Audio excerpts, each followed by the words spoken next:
Hello mga ka-Lushroom! For today's video nga ay nagagaya kami dahil mag-home service kami. Mag-alas 7 na nga kaya nagmamadali kami dahil ang usapan namin ay alas 8. Dumating na nga yung Grab na pinabook namin at pasalamat talaga kami dahil sagot nila yung transpo namin na balikan. First time namin mag-home service ng gabi at sama-sama kaming tatlo.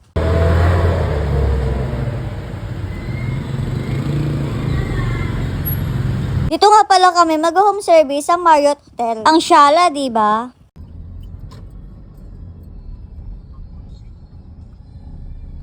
Sa mga oras na nga nito ay naliligaw kami dahil sa dami ng building. At sa wakas nahanap din namin yung building na pupuntahan namin. Hindi nga kami nahirapan pumasok sa entrance dahil sinundo kami ni Ma'am Jen sa lobby.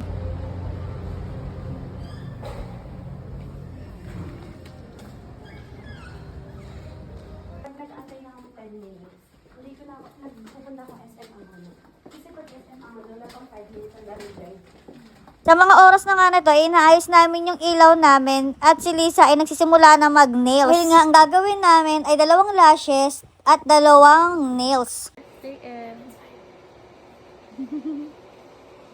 Yung kaisang kamay lang.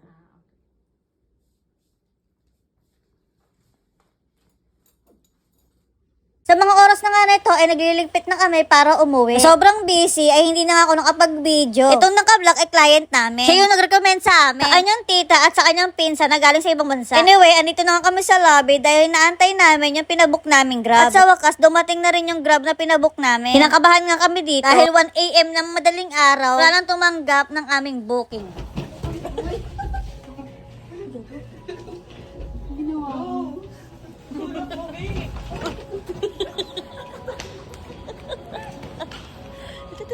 Dito po. Ay, ito po.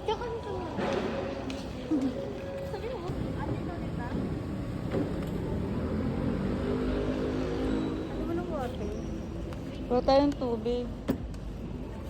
Sa wakas ay nakarating na ako sa shop namin ng 2 AM. And sa shop na rin kami matutulog. So, ayun lang. Thank you for watching. Bye! Mwah!